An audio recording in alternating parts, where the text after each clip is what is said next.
So, hold on, you're telling me that CBD could be a treatment for psychosis? Isn't that ironic? With all the sort of tremendous publicity around the link with cannabis smoking and the potential of increasing the risk of psychosis, here we have a component of the plant which itself is antipsychotic. The cannabis plant has been bred for decades to maximize the amount of THC. That gives the plant the strongest psychoactive effect for the least amount of product. Now, in doing this, we've bred the other cannabinoids out of the plant or down to minuscule amounts. And each of those cannabinoids that has been bred down to minuscule amounts has its own medicinal quality or medicinal properties. So we've lost a lot of those other properties. Myself and a group of doctors have been asking growers to bring back CBD into the plant because cannabidiol, along with some of these other minor cannabinoids such as cannabigerol and cannabichromene, have shown to have a lot of anti-cancer properties. Tetrahydrocannabivarin, or THCV, has been found in significant amounts mostly in South African and some Thai strains of grass. High concentrations of THCV will make the high come on quicker, but last for less time. This chemical compound may eventually prove to be a useful treatment for type 2 diabetes. THCV has been shown to have a protective, preventative effect against malignant tumors. Cannabichromene, or CBC, is a low-level cannabinoid. Though little research has been done, scientists believe CBC may have an antidepressant effect, as well as the ability to reduce inflammation. CBC strongly inhibits tumor growth in leukemia and breast cancer.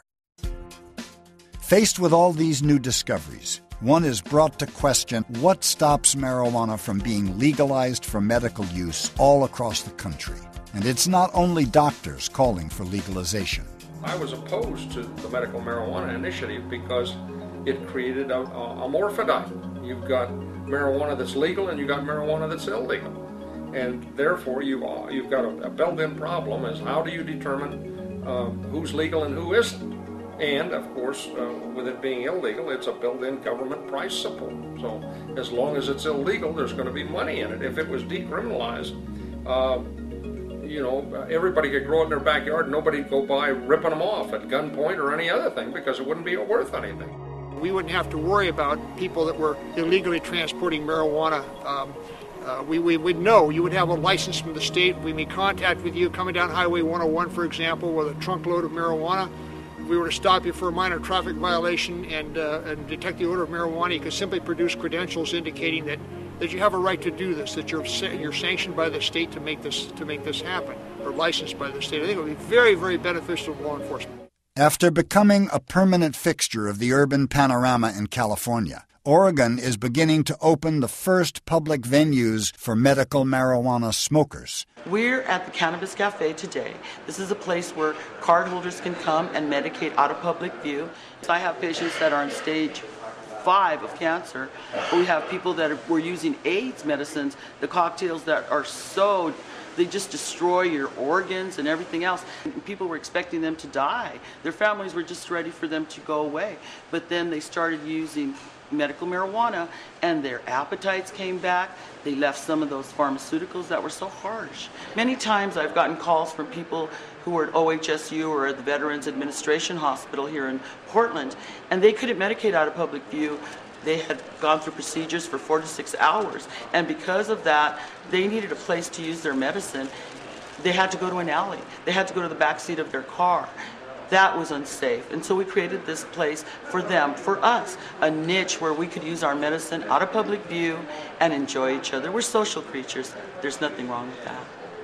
But at the federal level, they're still clinging to a more archaic view. Is there a better way, and some people have suggested looking into a system of legalization that might be effective in stemming the tide of drugs from Mexico and then the border wars and the immigration problems from Mexico? Have you considered this as a possibility? I think anybody who looks at this problem considers it, and ultimately when you look at it, rejects it.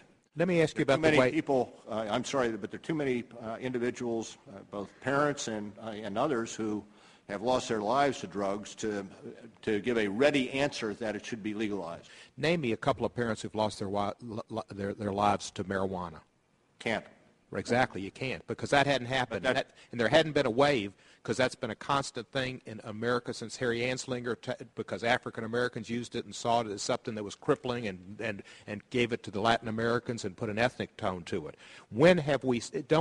Is there some time we're going to see that we ought to prioritize meth, crack, cocaine, and heroin, and deal with the drugs that the American culture is really being affected by and lives are being lost? That's not to say that we can't use cannabis as medicine, but as a plant, its quality, its purity, its strength, its consistency, it's difficult to regulate. And because of that, it's not ever likely to be reinstated into the pharmacopoeia. I think the greatest hurdle is that we need to get Congress to remove cannabis from the Controlled Substances Act. It's just absurd that cannabis is still there. It has enormous medicinal value. It's not addictive. It doesn't have a significant withdrawal syndrome, and it certainly is not really a menace to society. The anti-cancer qualities of marijuana appear to have been known to the U.S. government for over 30 years. In a 1974-75 Medical College of Virginia study led by Dr. Albert Munson, they discovered that THC slowed the growth of 3 kinds of cancer: lung, breast, and virus-induced leukemia. The Virginia study was shut down, and all further cannabis tumor research was abandoned. Just as I said, the number of times that all of the available literature on marijuana's safety and effectiveness has been reviewed by august government-appointed clinical bodies and have come back with the same conclusion, that it's safe and it's, useful, and that information gets ignored. The problem remains, though, that nobody in Congress wants to be labeled soft on drugs. But as the states begin to legalize or continue to legalize the medicinal use of cannabis, I believe there will be a tipping point where the nation will be ready to change the law and allow people their right to use cannabis freely.